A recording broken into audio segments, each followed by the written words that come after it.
si nosotros no somos santos, no podremos ver a Dios. O sea, si nuestra alma no está completamente purificada, limpia de todo pecado, pues no vamos a poder llegar a la presencia de Dios. Y entonces toda nuestra vida tiene que ir trabajando en esta santidad. ¿Qué tal? Bienvenidos de nuevo a nuestra aula virtual de evangelización activa. Hermanos, es doctrina de la Iglesia que nadie puede entrar en plenitud al cielo si no está totalmente limpio de pecado. En la sesión de hoy hablaremos sobre ese lugar preparado para poder entrar al cielo. Entenderás al purgatorio como ese lugar de crecimiento que se identifica con la cruz de Cristo. Es un estado intermedio en camino a la resurrección y a la plenitud.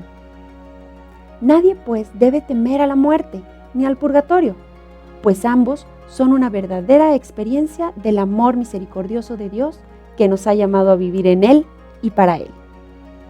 Te invito a que dirijas toda tu atención a esta enseñanza que de entrada pudiera no ser del todo fácil de escuchar o asimilar. Acompáñanos.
¿Qué tal, queridos hermanos? Bienvenidos de nuevo a nuestro curso de evangelización fundamental. Venimos viendo en nuestras últimas reuniones esta maravillosa promesa de Jesús de llevarnos a vivir eternamente con Él. Una vida maravillosa que nos espera allá en el cielo, pues como ya hemos revisado esta hermosísima cita de San Juan en el capítulo 14, donde nos dice que Él se ha ido, pero se fue precisamente a prepararnos un lugar en la casa de su Padre. Ahí estaremos con Él eternamente.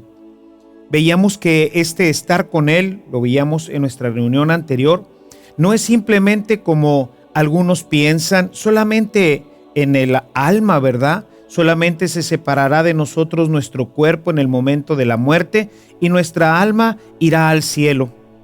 Estaremos con Él en cuerpo y alma. Y tampoco nos quedaremos a vivir aquí en un lugar maravilloso.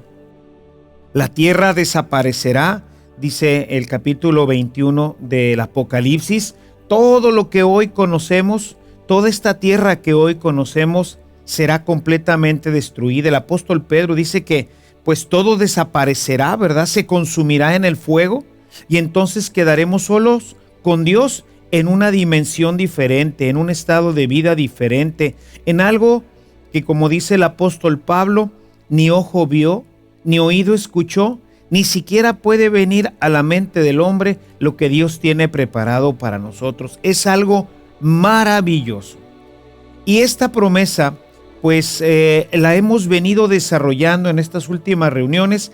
Yo quisiera platicar contigo a propósito de esta promesa de Jesús. Hoy quisiera platicar contigo acerca de lo que llamamos la comunión de los santos, porque todos los cristianos formamos un solo cuerpo, un solo pueblo, tanto los que ya han muerto como los que aún vivimos en este mundo.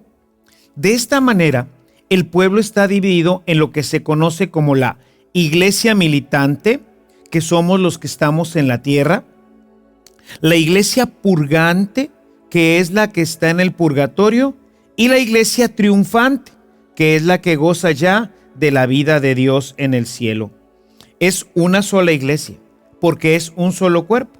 Es solamente el cuerpo de Cristo, pero este cuerpo de Cristo, dependiendo de la situación en la que cada uno de nosotros está viviendo, pues pertenece a una área del cuerpo, por decirlo de alguna forma. Los que estamos aquí en la tierra somos ese cuerpo militante, los que seguimos todavía construyendo el reino de los cielos, los que seguimos invitando a los demás a integrarse plenamente a este cuerpo. Hay una parte de nuestro cuerpo que ya está resucitada, pero está purgándose, está terminando de purificarse. Y hay otra parte de nuestro cuerpo, son nuestros hermanos que ya están ahora en el cielo.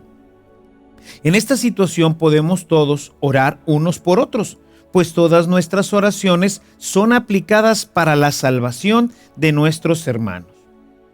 Seguramente que será para ti normal la práctica de mandar oficiar misas por nuestros difuntos u orar por nuestros difuntos. Y dice uno, bueno, ¿y para qué rezar por ellos? Si ya nuestros hermanos pues ya murieron. Bueno, lo que pasa es que ellos están en una situación de la cual hablaremos enseguida también, en donde se están purificando. Y como somos un solo cuerpo, este cuerpo comunica esta gracia, comunica toda esta fuerza orante para que estos hermanos que están en esta situación de purificación puedan en un momento determinado pues salir más pronto de esta purificación. O bien, todavía más importante esto, durante nuestra vida se va a decidir nuestra eternidad. De manera que si en el momento del juicio nosotros no somos considerados aptos para la vida eterna, o como lo he tratado de expresar también, si nuestra decisión por todo este conflicto que vivimos hoy en nuestra vida, en nuestra falta de evangelización, no pudiéramos llegar a hacer una opción verdaderamente correcta acerca de Jesús y que hayamos, por diferentes razones, ido rechazando esta gracia salvífica que Dios nos ofrece continuamente, pues en ese momento nuestro destino estaría ya fijado. Habríamos nosotros escogido la perdición eterna. Pero tenemos la oportunidad de orar nosotros por aquellos que ya vivieron en el pasado, que ya murieron, y también por los que van a vivir más adelante, para que todos hagan una correcta elección, para que todos elijan a Jesucristo, elijan esta vida eterna. Y bueno, para entenderlo, debemos entender algunas cosas sobre la eternidad de Dios y su omnipresencia.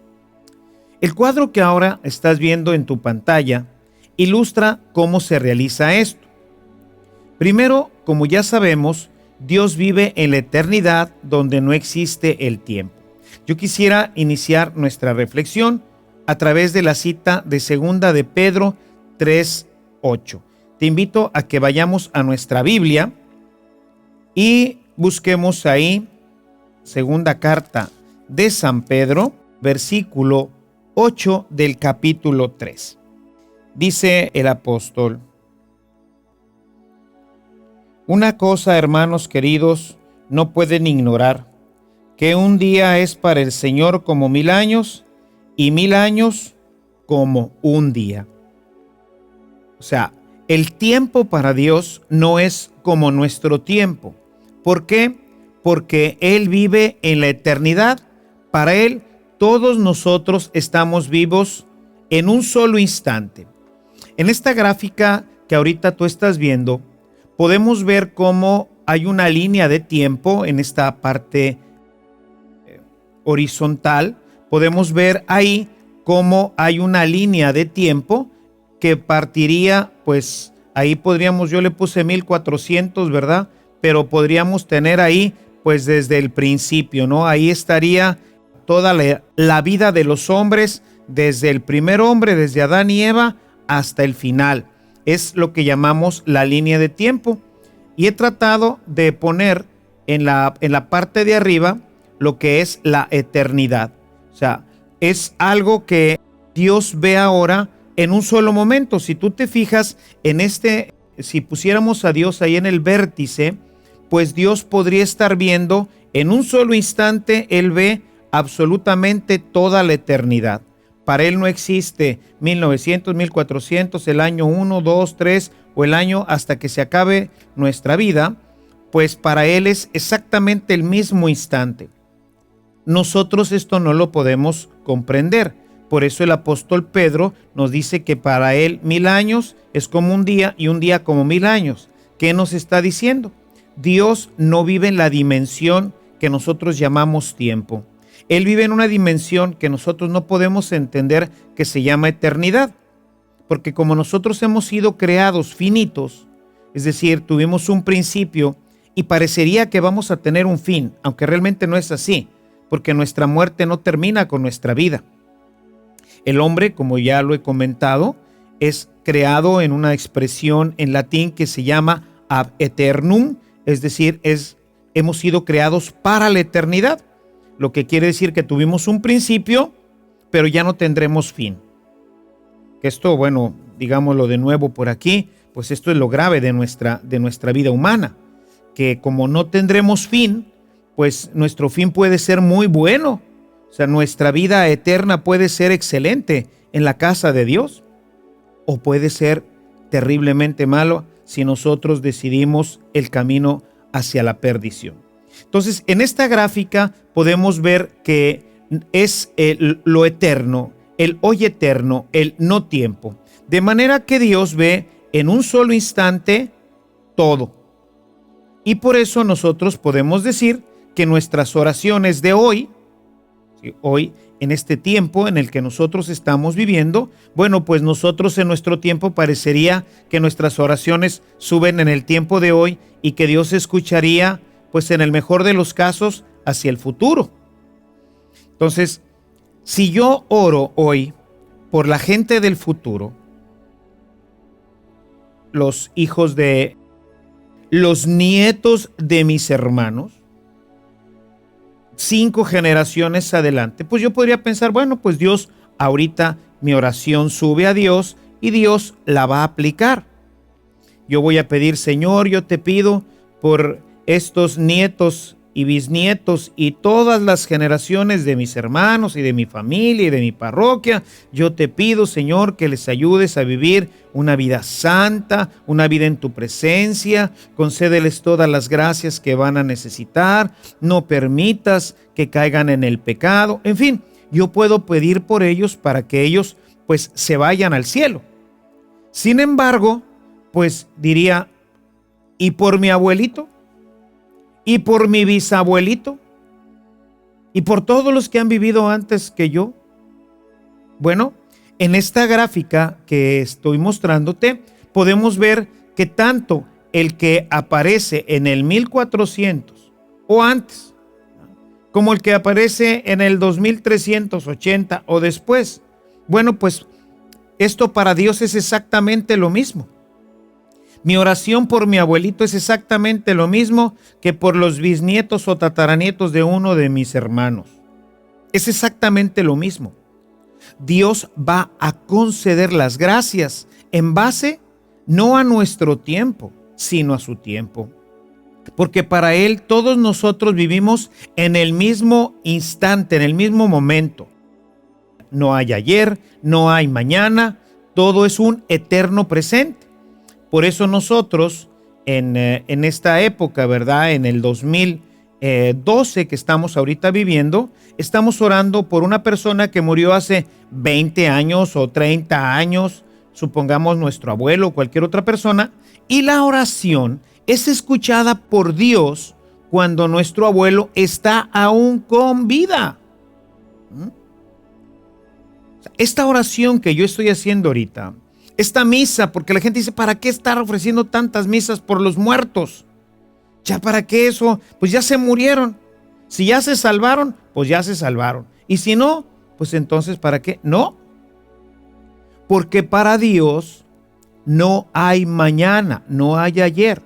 Dios vive en el eterno hoy y recibe nuestra oración hoy, y nuestros familiares, nuestros amigos reciben de Dios gracias especiales que le ayudarán a su conversión y a responder con generosidad a Dios para que su gracia aumente y por lo tanto su tiempo de purificación. Vamos a esperar que se salven. O sea, la gracia puede ser tan importante hoy que aunque nuestro abuelo, bisabuelo, por quien estoy orando, haya sido una persona que aparentemente no haya tenido una vida muy recta, bueno, pues mi oración de hoy puede llegar en el momento quizás antes de la muerte, para que por algún movimiento que Dios suscite en su alma, en ese momento mi bisabuelo o esta persona se arrepienta profundamente.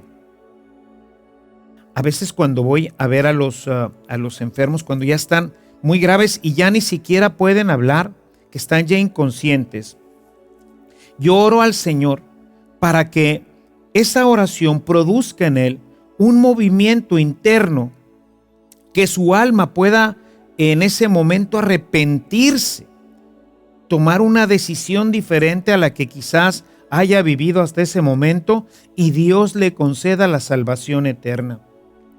Porque por más malos que seamos, hermanos, toda esta gente que ahorita nosotros en nuestro corazón pudiéramos decir no merece la oportunidad de salvarse, bueno, todos esos son hijos de Dios. Son hijos de Dios que no tuvieron la oportunidad de conocerle, que vivieron en ambientes bastante graves, terribles, que fueron influenciados por mil y un circunstancias que nosotros no conocemos y que difícilmente pudiéramos juzgar, y que los llevaron a ser personas desalmadas, malas, pero son hijos de Dios. Y Dios quiere que todos los hombres se salven. Y por eso oramos por esa persona y le pedimos al Señor su gracia. La persona, por supuesto, tiene que tener un movimiento interior en donde acepta esta gracia y donde pide perdón al Señor, y si tuviera más vida, buscaría enmendarla. Esto mismo puede estar ocurriendo en una persona que vivió hace 200 años o hace 50 años, que pueden ser nuestros propios familiares, a quien nos gustaría que también pudiéramos nosotros encontrar en el cielo cuando Dios nos llame a vivir con ellos. Por eso oramos por ellos y por eso ofrecemos estas misas, para que ellos puedan encontrar la salvación. O bien puede ser que nuestra vida sí está más o menos ordenada, pero hemos sido un poco bandidos, ¿verdad? Y entonces, bueno, todas estas gracias nos van ayudando a reaccionar de una manera diferente delante de Dios, de tal forma que nuestro purgatorio, nuestra vida de purificación, sea mucho menor.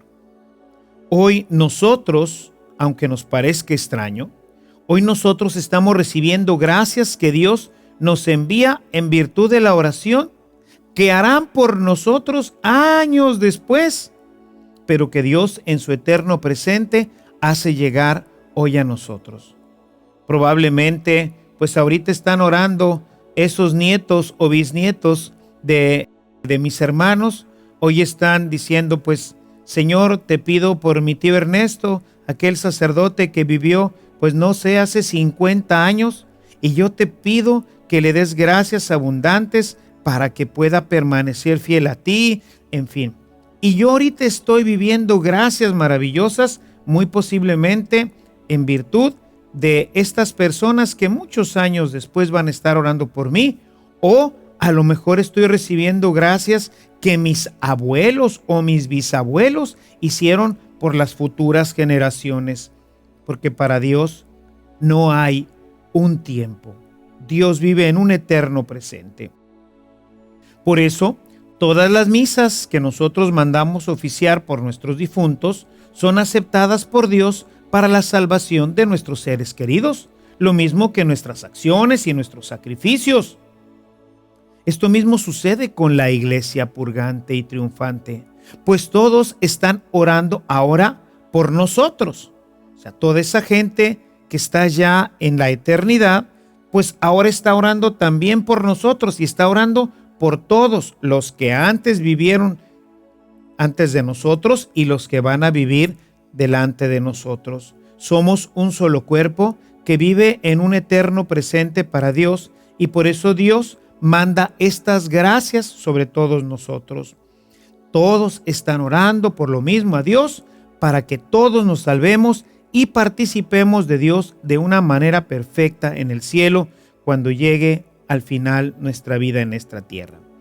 Esto pues nos ayuda a ver lo maravilloso de este proyecto de Dios, que no solamente ha dejado nuestra salvación en nuestras propias manos, sino que nos ha constituido como iglesia, como cuerpo, en donde todo el cuerpo unido está trabajando continuamente para la salvación, la edificación y la salud de todo el cuerpo. Así como en nuestro cuerpo hay órganos que mandan ciertas señales para que otra parte de nuestro cuerpo mejore, bueno, pues exactamente lo mismo pasa con nosotros. No desaproveches la oportunidad, al menos en los aniversarios de tus abuelos, de tus tíos, de tus padres ya muertos, de mandar oficiar una misa, de que el pueblo de Dios ore por esta persona. No dejes de orar en tus oraciones personales por las generaciones futuras. Muchas de nuestras oraciones, hermanos, serán la causa de salvación, de redención de muchos hermanos. Todos estos sacrificios que ofrecemos por la salvación de los hombres, todas estas misas que ofrecemos por nuestros hermanos que están en el purgatorio, son gracias que ellos están recibiendo en vida para que su vida en el purgatorio sea mucho más simple y puedan desatorarse de esta situación. Y bueno, pues quisiera ahora, aprovechando que todavía tenemos un poco de tiempo en nuestra sesión, hablarte sobre otro tema que es sumamente importante a propósito de lo que se llamaba anteriormente los novísimos, es decir, nuestra vida después de este tránsito aquí en la tierra. Y quisiera pues hoy hablarte un poco sobre el purgatorio. Es doctrina de la iglesia que nadie puede entrar en plenitud al cielo si no está totalmente limpio de pecado. Es decir, necesitamos nosotros vivir en santidad, una santidad plena, una santidad perfecta. Quisiera que viéramos este texto que es sumamente importante y que encontramos en el texto de Hebreos 12:14. Dice el texto: fomenten la paz con todos y la santidad, sin la cual ninguno verá al Señor. Es decir, si nosotros no somos santos, no podremos ver a Dios. O sea, si nuestra alma no está completamente purificada, limpia de todo pecado, pues no vamos a poder llegar a la presencia de Dios. Y entonces toda nuestra vida tiene que ir trabajando en esta santidad, que nosotros pudiéramos relacionar, como lo dice San Pablo en su carta a los Efesios, en alcanzar la estatura del varón perfecto que es Cristo. Fíjate lo que dice este texto de Efesios en el capítulo 4, en el verso 13 dice: hasta que lleguemos todos a la unidad de la fe y del pleno conocimiento del Hijo de Dios, hasta que logremos ser hombres perfectos. Recuerda que la palabra perfecto en la Sagrada Escritura está totalmente en relación con la santidad, hasta que consigamos la madurez conforme a la plenitud de Cristo. Es decir, tenemos que trabajar durante toda nuestra vida en purificarnos, en alcanzar esta perfección, esta santidad. Sin embargo, reconocemos, basados en la Sagrada Escritura, que existen dos tipos de pecados: los que llevan a la muerte y los que no llevan a la muerte. Si nuestra vida en este mundo, pues sí, va tratando de purificarse.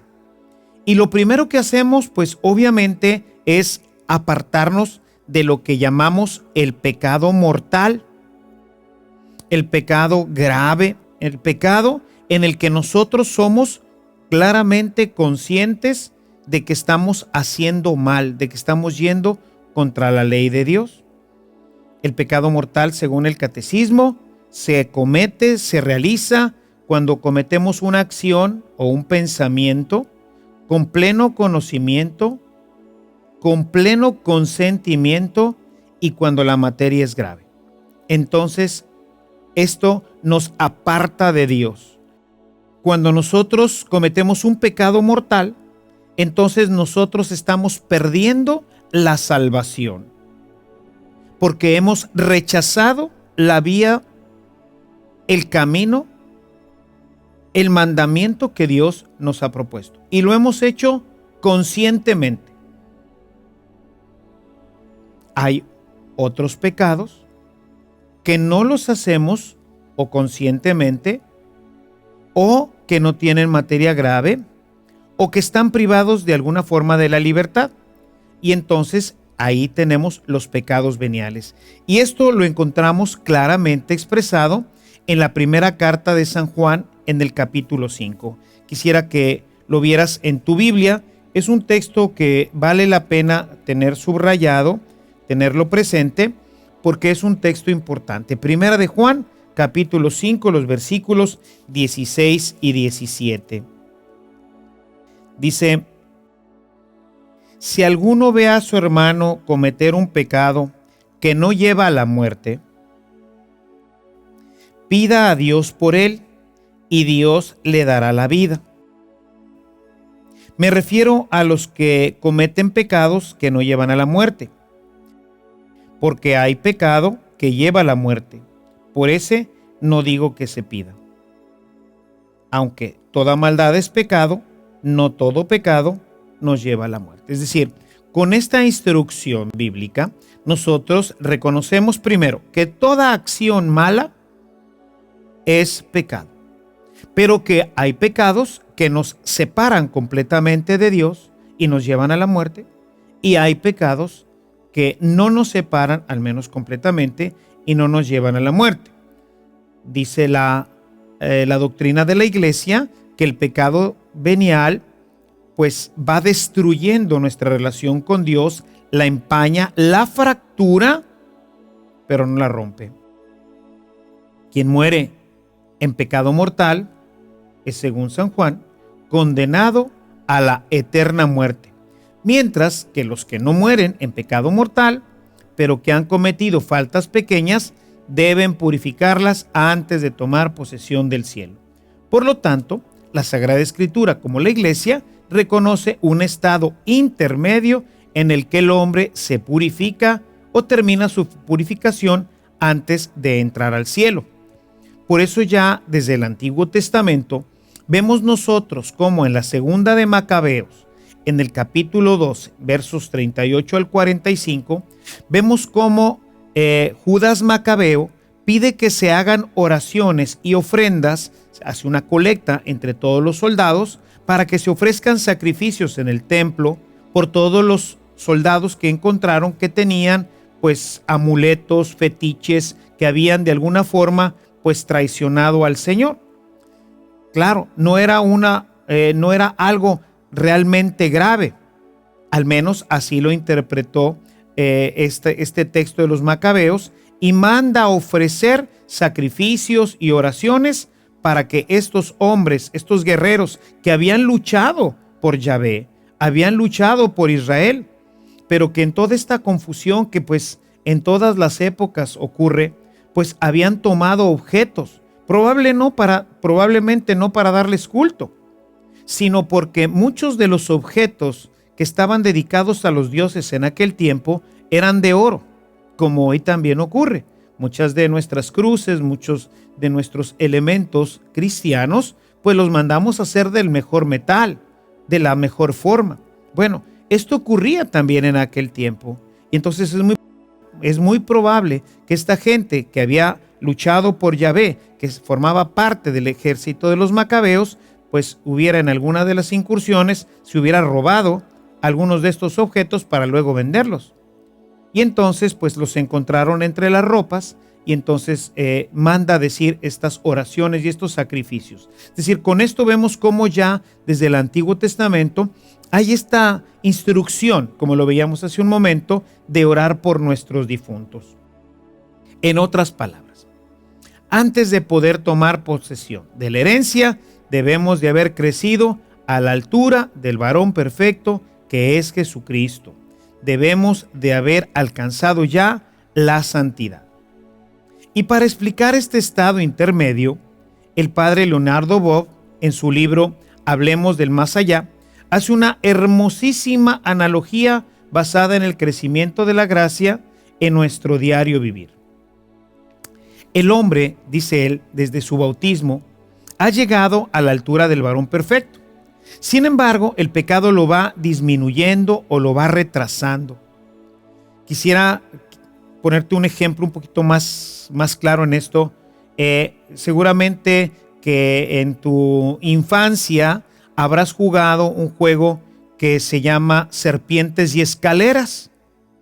Es un juego en el que con un dado se va avanzando una fichita y dependiendo del lugar en donde uno cae, puede caer en un lugar en donde tiene una escalera. Hay que ir completando 100 puntos o hay que recorrer 100 lugares, pero hay lugares en donde avanzo mi ficha y, por ejemplo, llego del 8 y por esa escalera subo hasta el 20.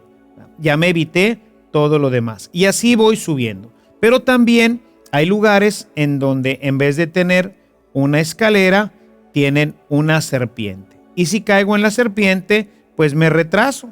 De manera que si yo ya iba en el 40 y de repente el dado me sale un 1 y caigo en el 41, pues me voy a regresar hasta el 3. Tengo que volver nuevamente a subir. Es un juego de competencia en donde se jugaba de niños, jugábamos 3, 4 amigos y se trataba de ver quién llegaba primero al número 100. Y bueno, pues era un juego azaroso porque pues dependiendo de en dónde caía tu dado, subías o bajabas. Bueno, más o menos esta es la idea, ¿no? O sea, en nuestro caminar, pues vamos de repente obteniendo gracias importantes que nos ayudan a crecer, pero luego cometemos pecados que nos ayudan a disminuir. Cada vez que nosotros acudimos al sacramento de la reconciliación, se restituye la amistad con Dios. Pero algunos de los efectos del pecado no desaparecen. Algunos de estos nos afectan en esta vida y otros incluso hasta la antesala del cielo. La doctrina del Concilio de Trento nos indica que el sacramento de la reconciliación nos perdona el pecado, mas no restituye completamente la situación que debíamos de tener ya. O sea, la santificación, nuestra santidad se estropeó. Hemos vuelto a la comunión con Dios, pero nuestra vida de santidad, este hombre perfecto que se está formando dentro de nosotros, pues se deteriora nuevamente, se vuelve a deformar. El padre Boff nos dice que no tanto es la santificación, ya que Jesucristo en la cruz nos hizo una obra perfecta y culminó la santidad total y plena para que nosotros podamos ser rescatados y llegar a Dios. El padre Boff más bien nos presenta un retraso en el crecimiento del hombre nuevo. Es decir, el sacramento nos perdona, pero no restituye el retraso de nuestro crecimiento hasta llegar a ser imagen de Jesucristo. La penitencia, entonces, tiene como objeto ejercitarnos en las áreas que han quedado debilitadas por el pecado. De esta manera, nos dice el padre Boff, que durante nuestra estadía en la tierra buscamos mantenernos en esta estatura y mediante el trabajo ascético vamos creciendo. Hay gente que piensa que la penitencia es un castigo. No, la penitencia no es un castigo. La penitencia es una medicina y es un ejercicio mediante el cual nos mantenemos siempre en forma para que esa imagen de Dios en nuestra vida, esta imagen de Jesucristo, no se deteriore. de tal forma que en el momento de la muerte pudiéramos pasar inmediatamente a tomar posesión del reino. Una persona que lleva una vida penitencial es una persona que está manteniendo continuamente su vida al margen del pecado, está fortaleciendo las virtudes en él, está fortaleciendo su voluntad y difícilmente será estropeada su vida y su formación espiritual para que pueda en el momento de la muerte acceder directamente a la vida del cielo. Puede ser, dice, que la muerte nos encuentre sin haber recobrado completamente esta estructura, esta estatura completa de Cristo, que todavía seamos pues no tan parecidos a Él, ¿verdad? O sea, si nos viera el Padre diría, pues sí te pareces a mi hijo, pero no completamente. O sea, Él solamente reconocerá en el cielo a los, permítanme decirlo de esta forma, a los Jesucristos, o sea, a los que tengan completamente la forma y la estructura de su Hijo amado. Sin ella, dice la Sagrada Escritura, no podremos ver al Padre. Por ello, en el momento de la muerte, en virtud de los méritos de Jesucristo, es derramada de manera abrupta y total el amor de Dios que nos lleva a crecer hasta esta estatura completa de Dios. Según el Padre Boff, en este libro que es sumamente interesante, nos dice que lo que nos hace crecer en la vida de la santidad, pues es el amor. ¿Por qué? Porque ya habíamos visto cómo en Romanos, en el capítulo 5, en el verso 5, nos dice el apóstol que hemos recibido el amor de Dios a través del Espíritu Santo y que toda nuestra vida está en vías a alcanzar la plenitud del amor. De manera que lo que nos identifica realmente como cristianos es el amor. El egoísmo, la soberbia, la envidia, todas estas son contrarias al amor y son las que van destruyendo en nosotros esta imagen. En la medida en que nosotros vamos caminando por la vía del amor, en esa medida nuestra gracia va creciendo y este amor de Dios que se ha derramado en nuestros corazones va haciendo que nos parezcamos cada vez más a Jesús. Sin embargo, debemos de reconocer que pues vivimos una vida difícil y que a veces el egoísmo, la soberbia, la envidia, pues va destruyendo todo esto en nuestra vida. Y entonces no alcanzamos a llenarnos completamente de amor. ¿Qué es lo que hace Dios en el momento de la muerte? Nos dice el Padre Boff. Dice, en ese momento derrama abruptamente una cantidad de amor sobre nosotros que va a configurarnos a la imagen de Cristo. Y sabemos que todo esto pues causa dolor, o sea, el amor es doloroso. Todos los que amamos sabemos que amar es siempre un rompimiento interno. O sea, nos causa dolor el crecer en el amor. Y por esto es que hemos identificado el purgatorio como un lugar de mucho sufrimiento. Y es de mucho sufrimiento porque es un proceso muy doloroso el que vamos a vivir en ese momento, pero es un dolor maravilloso, es un dolor salvífico, es un dolor perfecto, porque el amor de Dios, cuando se derrama plenamente en el alma, produce un gran desgarre de todo nuestro estado de pecado. Decía Conchita Cabrera que la identificación del dolor era cuando uníamos el pecado con el amor. De manera que entre más amor tenemos, más dolor tenemos. Y por eso el dolor más pleno lo tuvo Jesús, porque unió todo el pecado del hombre, de toda la humanidad, con todo el amor de Dios. Y por eso la espiritualidad de la cruz, que ha propuesto Conchita Cabrera, tiene como centro, como epicentro de toda su espiritualidad, los sufrimientos del corazón de Cristo. Dice la hermana que está en proceso de canonización, dice que el dolor que experimentó en el corazón de Jesús, no es nada de lo que vivió en su exterior. Lo del exterior, pues, son cosas que todos podríamos vivir. Todos podríamos ser crucificados. De hecho, pues Pedro fue crucificado y fue crucificado de cabeza. Sin embargo, el dolor que experimentó Pedro, pues estaba nada más en su cuerpo, mientras que el que experimentó Jesús fue en su corazón. ¿Sí? Entonces, lo que tenemos aquí es un dolor pleno, es un dolor profundo producido por el amor. Todo este lugar con llamas y fuego, pues son maneras solamente, pues, simbólicas. De alguna forma tenemos que expresar lo que ocurre. Es un fuego purificador, es un fuego que termina la obra de crecimiento que tiene que ver con el amor. Dice Santa Catalina de Génova que una persona en el purgatorio experimenta el grado más pleno de unión con Dios y su gozo y su alegría es muchísimo más grande que cualquiera que haya experimentado en la tierra la visión beatífica.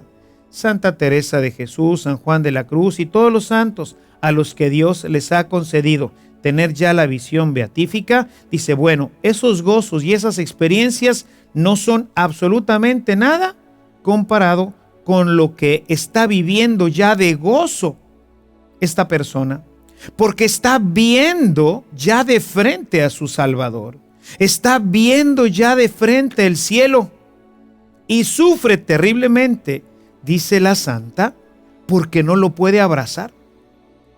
En esta otra visión que nos presenta Santa Catalina de Génova, ella nos trata de expresar como si el purgatorio fuera como una especie de chicle, como algo que se pegó a nuestros cuerpos, ¿verdad? Por el pecado, y que no nos permite, válgame la expresión, no nos permite volar hacia Dios. Y entonces ya lo veo, lo deseo con una pasión vehemente, pero no lo puedo abrazar y quisiera arrancármelo y quisiera sufrir lo más que pudiera y quisiera deshacerme de todo esto que tiene que ver con la mundanidad para poder alcanzar al Señor. Porque se nos pega a la tierra. Entonces es como si todavía el alma en este proceso de purificación estuviera pegada, estuviera asida a la tierra y no logra despegarse completamente, sino con un proceso amoroso que Dios ha diseñado en esta etapa de nuestra purificación. El hombre que va camino a la santidad experimenta paulatinamente este crecimiento y el dolor de renunciar a todo, incluso a su misma persona, lo cual únicamente se puede lograr mediante la cruz, mediante el despojo de todo, incluso de nuestra propia vida, como fue en el caso de Jesús. Por ello, el purgatorio es un lugar de crecimiento que se identifica con la cruz de Cristo. Pero es una cruz maravillosa, como ahorita decía. En ese momento y en este estado intermedio de nuestra vida, en camino a la resurrección y a la plenitud, ahí vemos ya a nuestro Salvador, vemos ya con gozo, con gran esperanza, el poderlo abrazar. Sin embargo, debemos descartar, como se tenía en otros tiempos, la idea de un sufrimiento parecida a la del infierno. Nada que ver, pues en el infierno se sufre por la ausencia y la desesperanza de no poder ver algún día a Dios. Es la ausencia total del amor de Dios en la persona, mientras que en el purgatorio el sufrimiento es debido a que esta efusión intempestiva de amor y totalizante del amor de Dios en nuestra pequeñez causa este gran sufrimiento. O en esta visión de Santa Catalina de Génova, es un dolor de que no me lo puedo arrancar, de que ya quisiera abrazar al Señor, pero todavía no puedo. Este sufrimiento lo vamos experimentando todos en la medida en que vamos viviendo una vida ascética que persigue la intimidad con Dios. Podemos ver entonces cómo los santos, todos ellos, cada uno de manera distinta, han ido sufriendo en su vida pero no sufrieron en la amargura y en la desesperanza, sino que sufrieron en el amor y en la alegría, en esta alegría y en esta plenitud de saberse unidos a Dios. Con dolor, sí, porque nos arrancamos de esta tierra, porque no queremos ya tener parte con esta tierra, para poder tener completamente parte en la vida de Dios. El hombre, si es juzgado digno del cielo, pasa a tomar posesión de la herencia, aun cuando, antes de ello, haya de crecer hasta la altura del varón perfecto que es Jesucristo. Por ello, mis queridos hermanos, no podemos hablar más de un cierto tiempo en el purgatorio, pues todo esto se realiza en la eternidad de Dios, como ya lo vimos anteriormente. Por eso nosotros ahora podemos esperar que en el momento de la muerte no sabemos cómo está este tiempo. Ciertamente hay un tiempo, pero no es el tiempo como nosotros lo pensamos. El purgatorio entonces es un momento, es una etapa de nuestra vida que nos va a permitir purificarnos completamente, arrancarnos de toda esta mundanidad que nos ha pegado, llenarnos completamente del amor de Dios y pasar a participar de la vida eterna con el Señor. Espero que esta instrucción te ayude en tu formación, en tu crecimiento y te ayude a ver esta maravilla que Dios ha pensado para nosotros y que te anime a vivir en santidad y ya desde ahora, ¿por qué no?, a irnos quitando de nosotros todo aquello que puede ser un obstáculo para alcanzar el cielo, para alcanzar la santidad.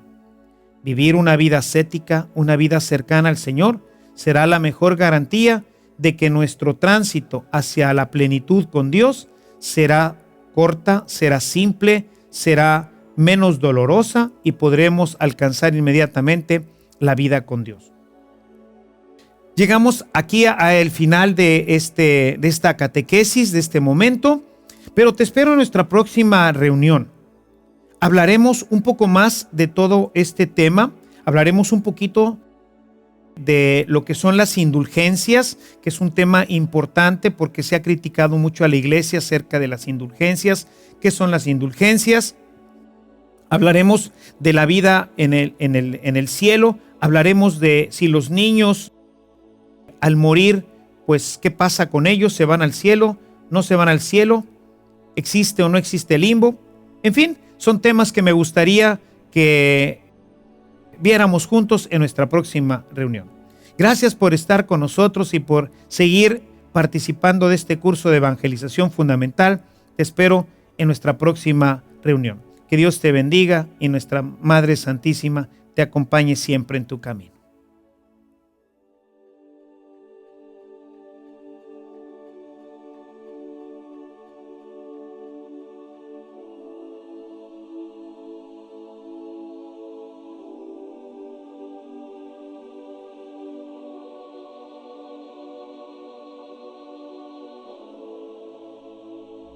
Gracias por continuar con nosotros. Una pregunta muy común entre los papás es ¿qué pasa con los niños que mueren sin haber sido bautizados? La respuesta la tendremos en nuestra próxima sesión. Te esperamos.